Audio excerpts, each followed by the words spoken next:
Dès le début de notre amour, Marthe m'avait donné une clé de son appartement afin que je n'eusse pas à l'attendre dans le jardin si, par hasard, elle était en ville. Je pouvais me servir moins innocemment de cette clé. Nous étions un samedi, et je quittais Marthe en lui promettant de venir déjeuner le lendemain avec elle. Mais j'étais décidée à revenir le soir aussi tôt que possible. À dîner, j'annonçai à mes parents que j'entreprendrais le lendemain avec René une longue promenade dans la forêt de Sénart. Je devais pour cela partir à 5 heures du matin. Comme toute la maison dormirait encore, personne ne pourrait deviner l'heure à laquelle j'étais partie et si j'avais découché. À peine avais-je fait part de ce projet à ma mère qu'elle voulut préparer elle-même un panier rempli de provisions pour la route. J'étais consternée. Ce panier détruisait tout le romanesque et le sublime de mon acte. Moi qui goûtais d'avance l'effroi de Marthe quand j'entrerais dans sa chambre, je pensais maintenant à ses éclats de rire en voyant paraître ce prince charmant, un panier de ménagère à son bras. J'eus beau dire à ma mère que René s'était muni de tout, elle ne voulut rien entendre. Résister davantage, c'était éveiller les soupçons. Ce qui fait le malheur des uns causerait le bonheur des autres. Tandis que ma mère emplissait le panier qui me gâtait d'avance ma première nuit d'amour, je voyais les yeux pleins de convoitise de mes frères. Je pensais bien à le leur offrir en cachette, mais une fois tout mangé, au risque de se faire fouetter, et pour le plaisir de me perdre, ils eussent tout raconté. Il fallait donc me résigner, puisque nulle cachette ne semblait assez sûre. Je m'étais juré de ne pas partir avant minuit pour être sûr que mes parents dormissent. J'essayais de lire. Mais comme 10 heures sonnaient à la mairie, et que mes parents étaient couchés depuis quelque temps déjà, je ne pus attendre.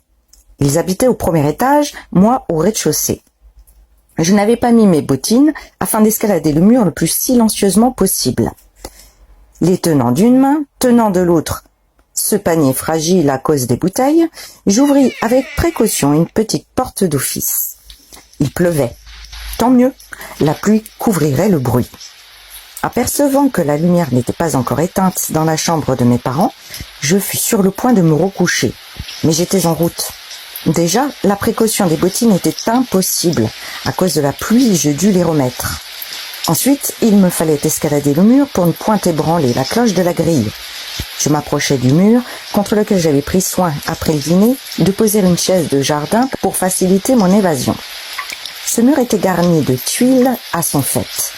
La pluie les rendait glissantes. Comme je m'y suspendais, l'une d'elles tomba.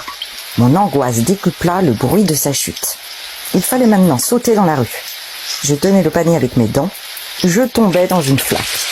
Une longue minute, je restais debout, les yeux levés vers la fenêtre de mes parents pour voir s'ils bougeaient, s'étant aperçus de quelque chose. La fenêtre resta vide. J'étais sauf. Pour me rendre chez Marthe, je suivis la Marne. Je comptais cacher mon panier dans un buisson et le reprendre le lendemain. La guerre rendait cette chose dangereuse.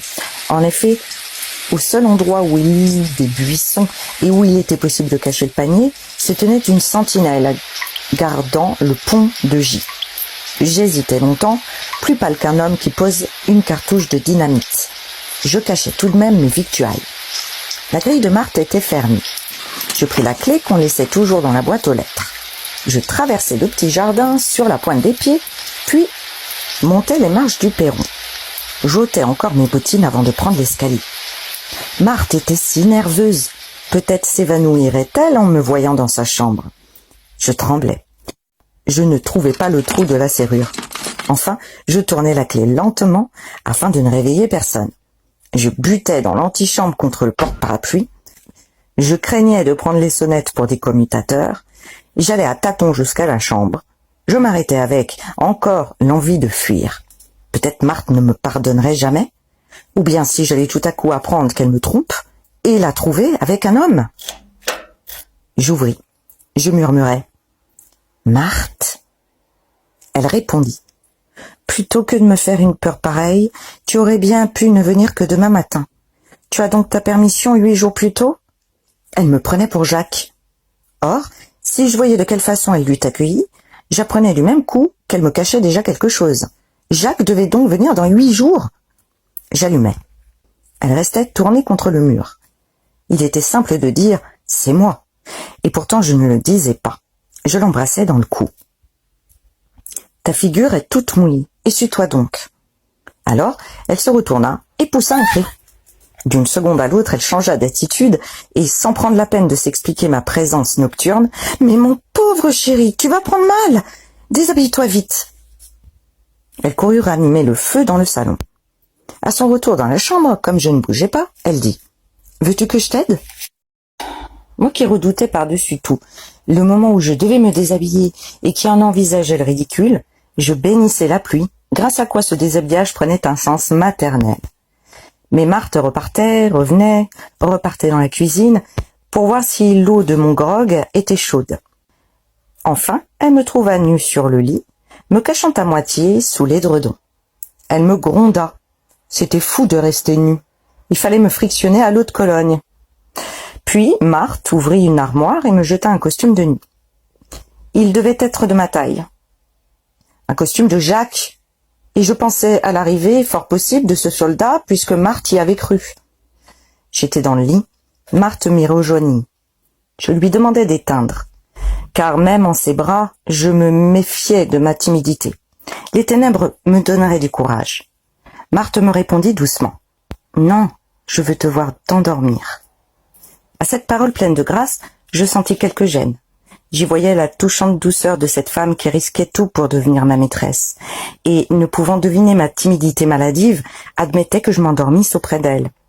Depuis 4 mois, je disais l'aimer, et ne lui en donnais pas cette preuve dont les hommes sont si prodigues, et qui souvent leur tient lieu d'amour.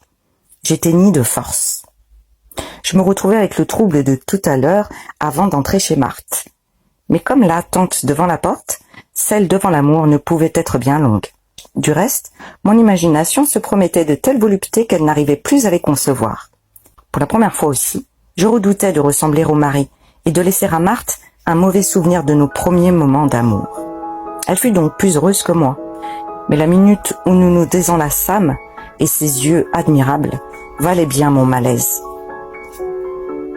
Son visage s'était transfiguré. Je m'étonnais même de ne pas pouvoir toucher l'auréole qui entourait vraiment sa figure, comme dans les tableaux religieux. Soulagé de mes craintes, il m'en venait d'autres. C'est que, comprenant enfin la puissance des gestes que ma timidité n'avait osé jusqu'alors, je tremblais que Marthe appartint à son mari plus qu'elle ne voulait prétendre. Comme il m'est impossible de comprendre ce que je goûte la première fois, je devais connaître ces jouissances de l'amour chaque jour davantage. En attendant, le faux plaisir m'apportait une vraie douleur d'homme, la jalousie. J'en voulais à Marthe, parce que je comprenais, à son visage reconnaissant, tout ce que valent les liens de la chair. Je maudissais l'homme qui avait avant moi éveillé son corps. Je considérais ma sottise d'avoir vu en Marthe une vierge. À toute autre époque, souhaiter la mort de son mari c'eût été chimère enfantine, mais ce vœu devenait presque aussi criminel que si j'eusse tué. Je devais à la guerre mon bonheur naissant. J'en attendais l'apothéose. J'espérais qu'elle servirait ma haine, comme un anonyme commet le crime à notre place. Maintenant, nous pleurons ensemble. C'est la faute du bonheur. Marthe me reproche de n'avoir pas empêché son mariage. Mais alors, serais-je dans ce lit choisi par moi? Elle vivrait chez ses parents, nous ne pourrions nous voir. Elle n'aurait jamais appartenu à Jacques, mais elle ne m'appartiendrait pas. Sans lui, et nous pouvons comparer, peut-être regrettait-elle encore, espérant mieux. Je ne hais pas Jacques. Je hais la certitude de tout devoir à cet homme que nous trompons. Mais j'aime trop Marthe pour trouver notre bonheur criminel. Nous pleurons ensemble de n'être que des enfants, disposant de peu. Enlever Marthe? Comme elle n'appartient à personne qu'à moi, ce serait me l'enlever puisqu'on nous séparerait. Déjà nous envisageons la fin de la guerre, qui sera celle de notre amour. Nous le savons, Marthe a beau me jurer qu'elle quittera tout, qu'elle me suivra, je ne suis pas d'une nature portée à la révolte, et me mettant à la place de Marthe, je n'imagine pas cette folle rupture. Marthe m'explique pourquoi elle se trouvait trop vieille. Dans 15 ans, la vie ne fera encore que commencer pour moi. Des femmes m'aimeront qui auront l'âge qu'elle a. Je ne pourrai que souffrir, ajoute-t-elle. Si tu me quittes, j'en mourrai. Si tu restes, ce sera par faiblesse et je souffrirai de te voir sacrifier ton bonheur. Malgré mon indignation, je m'en voulais de ne point paraître assez convaincue du contraire. Je lui disais « Mais non, tu es folle !» Hélas, J'étais trop sensible à la jeunesse pour ne pas envisager que je me détacherais de Marthe le jour où sa jeunesse se fanerait et que s'épanouirait la mienne. Bien que mon amour me parût avoir atteint sa forme définitive, il était à l'état d'ébauche. Il faiblissait au moindre obstacle. Donc, les folies que cette nuit-là firent nos âmes nous fatiguèrent davantage que celles de notre chair. Mon âge ignorait l'insomnie, mais Marthe le remarqua aussi avec tant de surprise que ce ne pouvait être que la première fois. Elle ne put comprendre la force avec laquelle je la serrais contre moi, car sa surprise me donnait la preuve qu'elle n'avait pas encore passé une nuit blanche avec Jacques. Le sommeil nous avait surpris dans notre nudité. À mon réveil, la voyant découverte, je craignis qu'elle n'eût froid. Je tâtai son corps. Il était brûlant. La voir dormir me procurait une volupté sans égale. Au bout de 10 minutes, cette volupté me parut insupportable. J'embrassai Marthe sur l'épaule. Elle ne s'éveilla pas. Un second baiser, moins chaste, agit avec la violence d'un réveil matin. Elle sursauta et, se frottant les yeux, me couvrit de baisers, comme quelqu'un qu'on aime et qu'on retrouve dans son lit après avoir rêvé qu'il est mort. Elle, au contraire, avait cru rêver ce qui était vrai et me retrouvait au réveil. Il était déjà 11 heures. Nous buvions notre chocolat quand nous entendîmes la sonnette. Je pensai à Jacques, pourvu qu'il ait une arme. Moi qui avais si peur de la mort, je ne tremblais pas. Au contraire, j'aurais accepté que ce fût Jacques, à condition qu'il nous tuât.